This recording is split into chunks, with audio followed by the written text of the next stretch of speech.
What is going on, friends? Happy 4-3 day. And today I'm going to share the amazing story of the Hoonicorn that we built for my brother, Ken Block, rest in peace.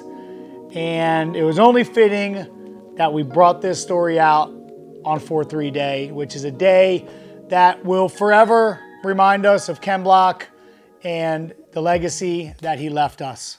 Let's get to it.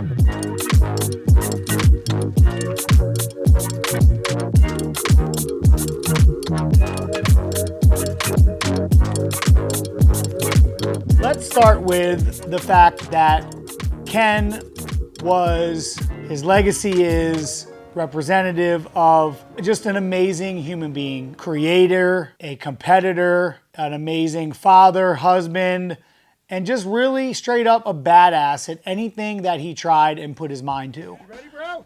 Ken was a mentor to me.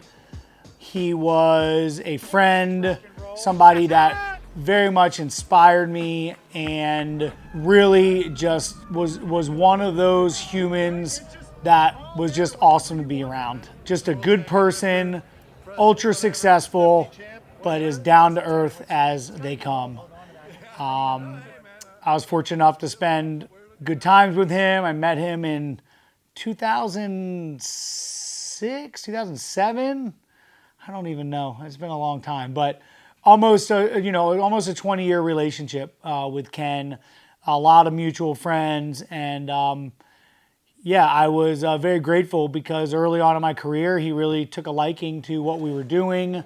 And although Ken was, I don't want to say, he wasn't the hugest fan of drifting, I think mainly because of the judging and things like that. He surely respected the skills that it took and also respected what the sport was as a whole. When I say he wasn't a fan of drifting, I want to say more so from a professional level, he never really got behind that, but he loved the act of it, obviously.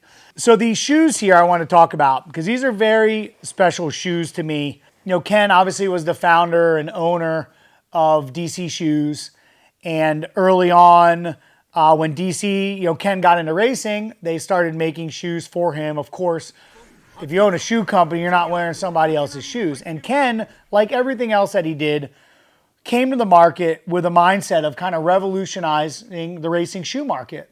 DC came out with these shoes. They ultimately sold them. But these were some prototypes that I worked with Ken on, or really Ken offered to make me my own custom shoes, and we worked together to design what you see here. Back in the day, early on, I very much embodied the American and the American car, and I did a lot with red, white, and blue with my merch and my suits and things like that. So this was the first pair of shoes that we made together.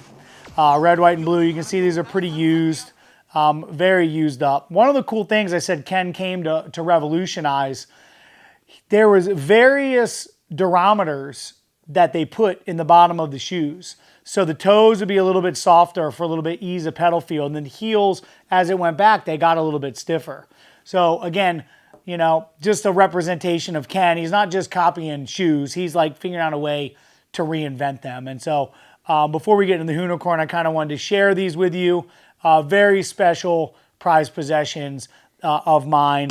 And these ones, I want to say, don't quote me, but I want to say that these ones, I have a used pair somewhere. These are brand new, obviously. But one of these two shoes are the shoes that I won the 2007 World Championship with. This shoe, you can see there's a little teal from the team I was with at the time. And then here on the nose was some of the artwork that I did with Bosch. I did a thing downtown where I did performance art, and I drifted in and out of an intersection and created a poster out of it. And this is a print from that poster, the Bosch performance art shoot that I did, which was super cool. In general, it was so cool to me that Ken Block liked me enough at that time and liked what I was doing enough at that time to pick me out of the group of everyone to spend the effort and make shoes. And so a good friend of mine, Andy LaPuca, and myself designed this. Ken gave feedback, and both of these.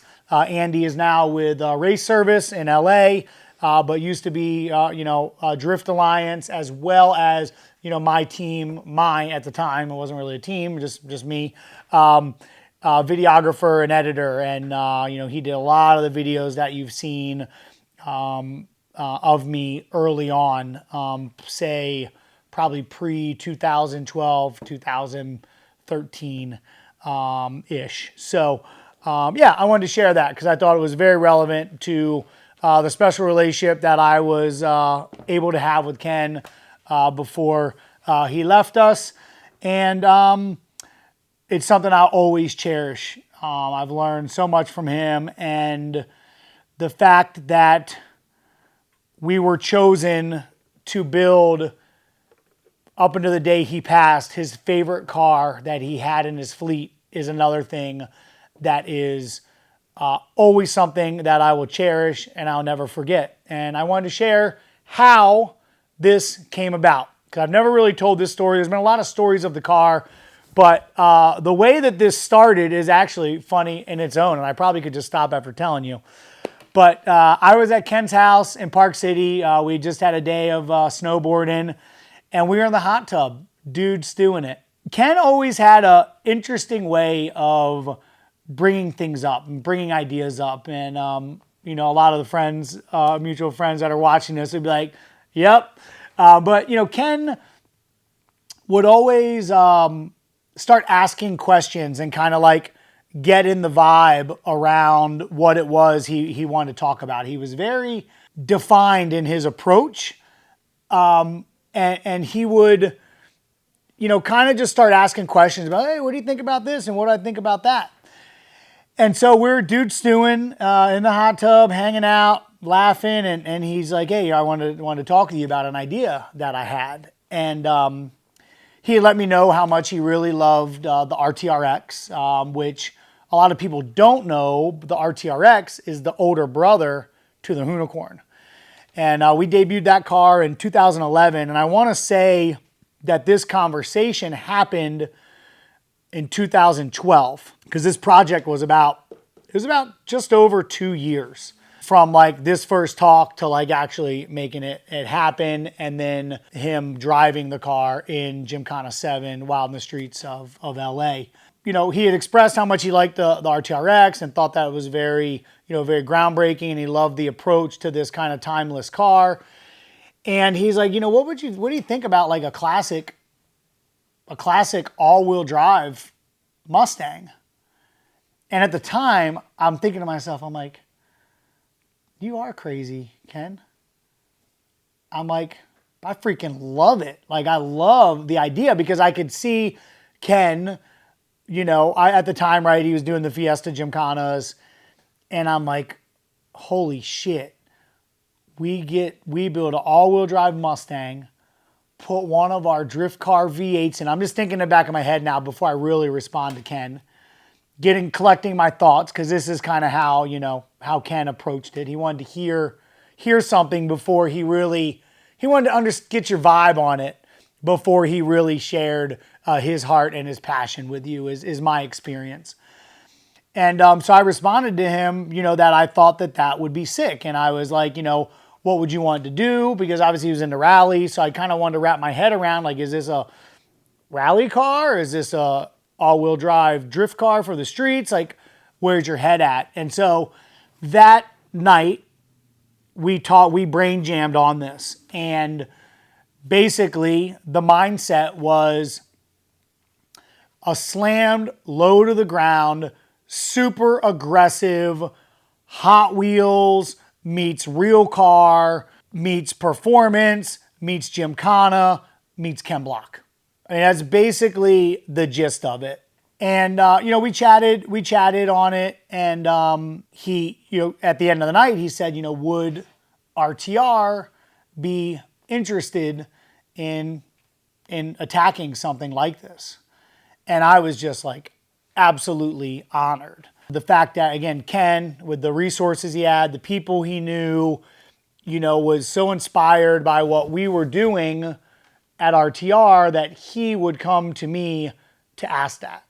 It was a big moment for me in my career, because this was, again, early on. Like, RTR is not what it is, was not what it is today in this moment. And so it was like a reflection point for me to be like, wow, like my passion is really resonating with people, and not just people, but freaking Ken Block. And so I left that trip. I had a blast. I mean, we always have fun together. I left that trip really thinking about it. I didn't say yes. I mean, I said yes, we would love to do it, but I had to make sure that we could. We had a lot going on, and I wanted to make sure that I could deliver, because in my mind, it's never an option to not deliver, but I'm certainly not going to deliver to my friend something that he's so passionate about. And so, at the time, RTR was, this was the year that I basically started absorbing what was known as ASD Motorsports. And ASD was, the motorsports group that ran the entire Falcon Tire drift program at the time. And in 2013, I effectively absorbed ASD, and Ian, who was the owner of ASD, became CEO of RTR. And it was like, at that time, it was basically the motorsports team. We had 1 or 2 engineers, a sales guy, and part-time designer. And so it was a lot to try to think about how we could make this project happen. And so we had some internal meetings, and then Ken and I were actually at Silverstone together for a Monster Energy event, where myself, Ian, Ken, and Derek, Ken's lead engineer and motorsports director, sat down and talked about the in the weeds of the Hoonicorn, what was to become the Hoonicorn. We did not have a name at the time.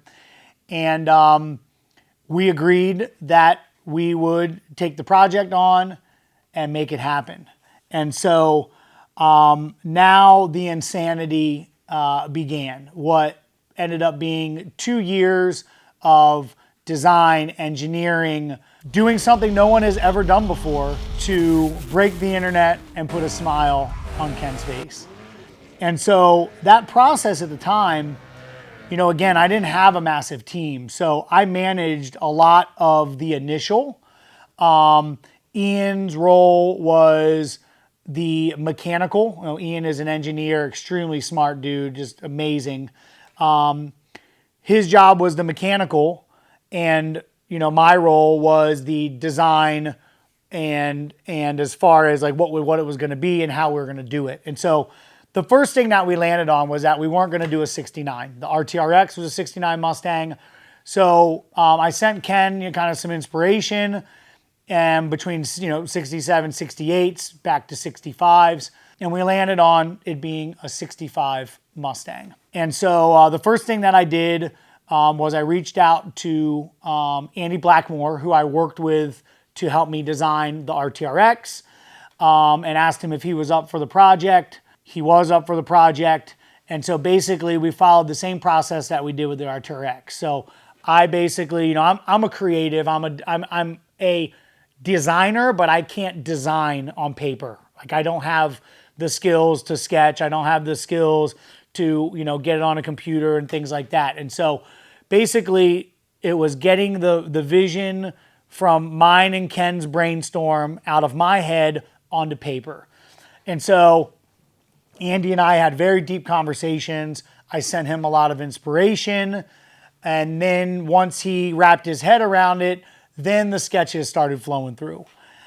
Sketches start flowing through. I'm giving feedback, making changes, and then we narrowed it down to a couple kind of versions. And then those versions went to Ken. Ken gave feedback, and we kind of had this triangle of effort between the RTR side, myself and Andy, and Ken, to kind of get the Hoonicorn designed. And if you look at Hoonicorn V1, which is this car, this is a HPI model of it that they came out with. But the goal was to just make it so aggressive, right? We wanted, not sleek. We wanted sharp, big, wide, low, all the things, all the splitters, all the aggressive, enough stuff for Ken to knock off and all the Gymkhanas, you know, just making it badass, Mad Maxy. And, you know, so we ended up with this design. And this inspiration included rally cars, DTM cars, old Zaxby's Capris, Mad Max movie cars. And this was kind of like the dream board, if you will, that I kind of created for the discussion with Andy. And following that, you know, the brain jams and everything got us to where, you know, we needed to be. There was a lot of challenges that came with this design. In fact, I'll never forget Ian telling me, like, could you have made the body any harder? So once we kind of landed on it, then it was go time. And then it was time to figure out, you know, actually building the car. And in parallel to design, Ian was working on designing the chassis. You know, this car is a full custom frame with a Mustang body on it, effectively rectangle tube. And, you know, the biggest thing after we had designed was like, how are we going to get all this to work? So we knew that we wanted to use the D motor, which is what we've been using in our drift cars at this time. We knew it was bulletproof. It was a Roush Yates Ford Performance Developed motor. I believe the first iteration of the Hoonicorn was a 410 cubic inch, revved to like 10,000 RPMs if you wanted it to. And then for the drivetrain, beyond the motor, we went with a more traditional rally style setup, but not a rally car, more of a rally truck. Like think about not the big rally raid class, but the more smaller trucks. But Sadev is a company we work with who can use their differentials and their gearboxes in his rally cars. We engaged them and ended up choosing one of their front and rear differentials as well as the sequential transmission. They had all the couplers and all the things that were needed to you know, open up and allow these activities already dialed, so it wasn't worth reinventing the wheel and trying to make something ourselves. So now we had the drivetrain figured out. The next, you know, biggest thing was how do you get a V8 in a Mustang and allow the differential to be in front of it, because we didn't want the motor up in the air. We wanted the motor on the ground. So Ian, in his infinite CAD wisdom, figured out how we could do that. And the answer was moving the motor back far. How far? Far. Very far. Far enough that it created fun and cutting into the cowl. But we made it work. And the motor back is obviously a massive benefit for many reasons, especially for an all-wheel drive car, getting as close as possible to being able to do, you know, center axis donuts with the weight in the actual center of the car. So that was another one of our big challenges. And so now, you know, now like the hard stuff was done. Now it was time to build it. This is where I kind of stepped out and the team worked their magic. The team basically was working on CAD, design was getting done, and then we had to go find a donor. So the goal now was to find a clean 65 Mustang. We found one, and I'll never forget sending Ken the photos. It was a maroonish Mustang, like super traditional, like cherry clean. And, you know, I remember thinking like, man, they don't have them like this anymore. And we're just gonna completely cut this thing apart. So we got it, and internally, once we got that car, our internal name of this project was the Hoonicorn. And it was whenever we talked about it, because it's obviously extremely top secret. Ken didn't want anyone to know what was going on. So we named it the Hoonicorn. And I don't know if that inspired the name Hoonicorn in the future or not, but when Ken said it was going to be named the Hoonicorn, it just made sense to me because we were living in the unicorn world anyway. So now to create this incredible body that we designed on paper, like I said, I didn't make it easy. Fortunately, Ian had a good friend in New Zealand by the name of Jason Burke, who was a metal magician. And he came to RTR Charlotte at the time and built basically every part that you see, all the fenders, all the metal work, hand formed it all out of metal. And it was just unbelievable, the talent that he had to shape this metal to look exactly like the design that we had created. You know, so it was go time. I mean, it was just, you know, 2 years of busting ass to get this car done, right? Parts need to be manufactured. I mean, everything you can think of, right? I mean, you know, the cantilever suspension, making sure that the geometry, you know, Ian was a genius when it came to drift cars. You know, he had designed and built all of the, you know, Falcon team cars. You know, my second Mustang, you know, Justin Pollock's cars, Darren McNamara, you know, multiple vehicles. And, you know, this approach to this car was really not that much different. We wanted the weight in the best places it could be. We wanted a bulletproof powertrain. We wanted the suspension geometry to be exactly what it needed to be. And we wanted the car to have the adjustable grip to go fast, to go slow, to do whatever Ken wanted to do. And that was all built, you know, into the car. Like all projects, this one, well, I should say all projects of this magnitude, not everything went to plan. We put more time than I care to share, well beyond what we had expected, but the reality was this car had to be perfect for Ken. For me, it was nothing but 1,000% execution and delivery for him. And we actually ended up running a little bit late on the car. Everything was there, but final assembly was late. At some point in the build, we had the car assembled for a test. Ken came out, tested the car. This was the first time it was able to drive. We went and rented some podunk little parking lot called Metrolina here in North Carolina. And Ken came, and the car was no fenders, no doors, just completely bare. And that had to happen because we were running late on the timeline. And Ken had to feel the car because, if I remember correctly, Gymkhana 7 filming was just like a few weeks away. So Ken came, tested the car, and his mind was freaking blown. And Ken was just so impressed and so happy with the car. And he left, and the rest of the team saw the reality of where we were at on the timeline and knew that Gymkhana shoot could not change. I mean, they were shutting down the freaking streets of LA. So now we're in like crunch mode to get this thing done for Gymkhana. And so a lot of Ken's team stayed with our team, and they hustled to go to final assembly. Fortunately, the car was pretty much done. We just needed time to final assemble it. And sure enough, we got it done. We got it to the shoot. And basically, as they say, the rest is history.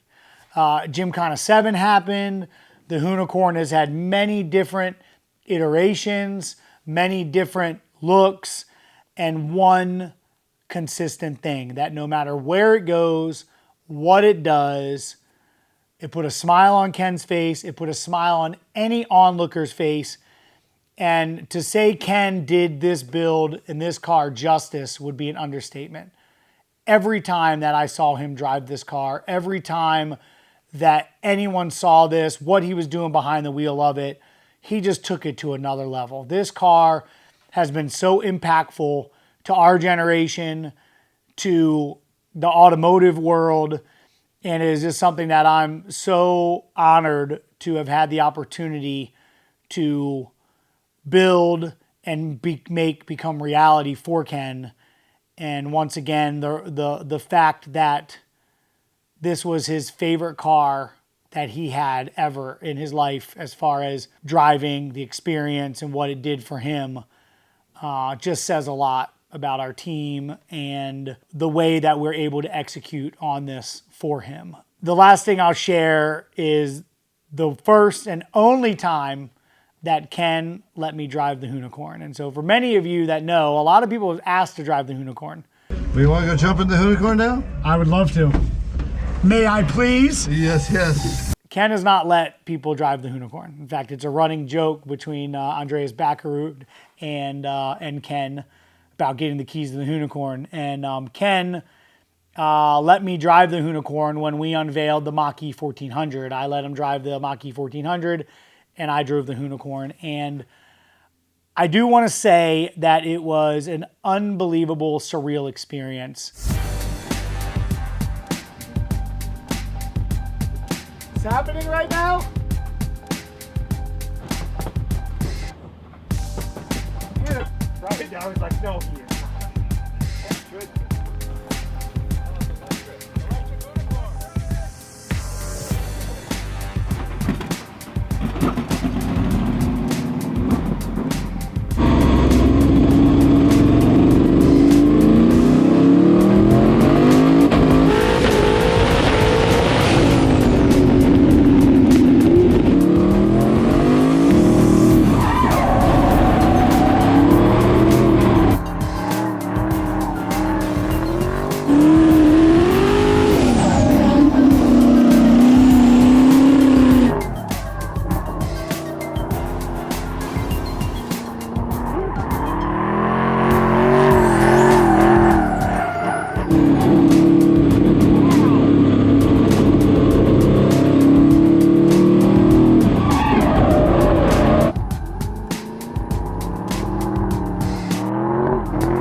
Thank you, Ken.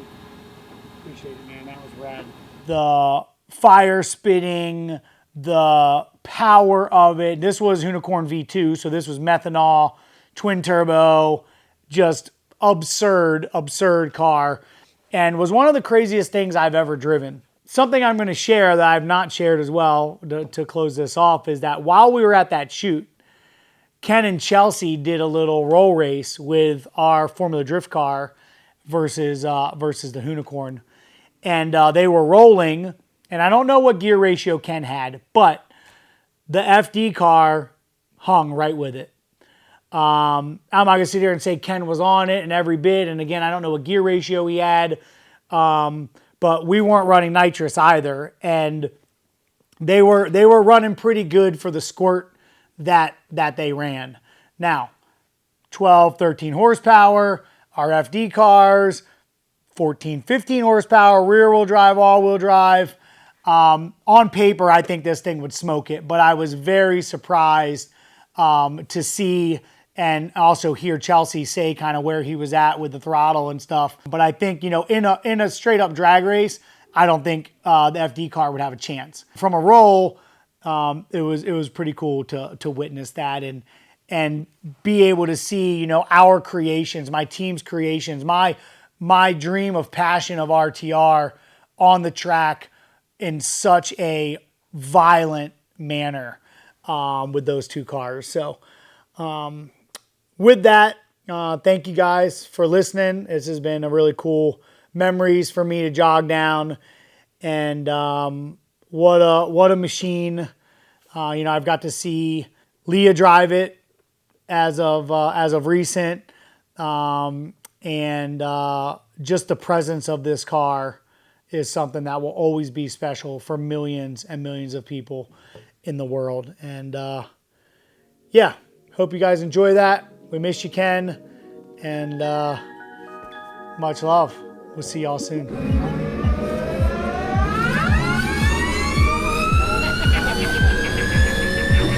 Drive this thing as well. Am I going to be able to finally drive this, Ken? If we have time, I don't know if we have time. Oh, look at that. We gotta go. You know this, but I've known you since you were an infant.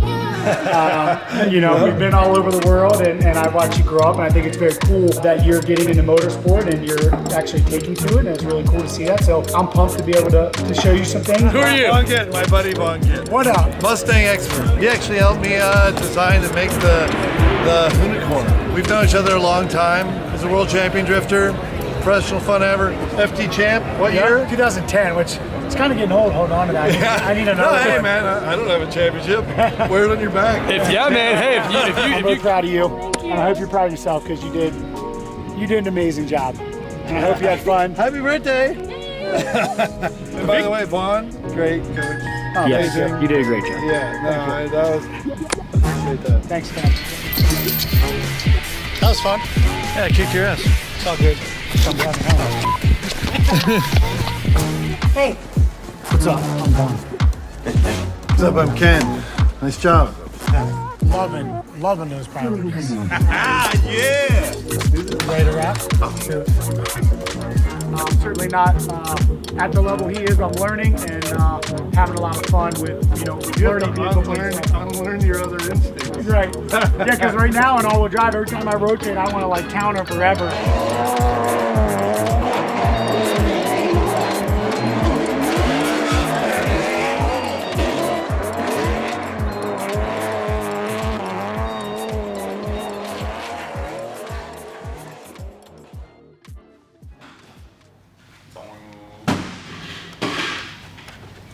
Don't work on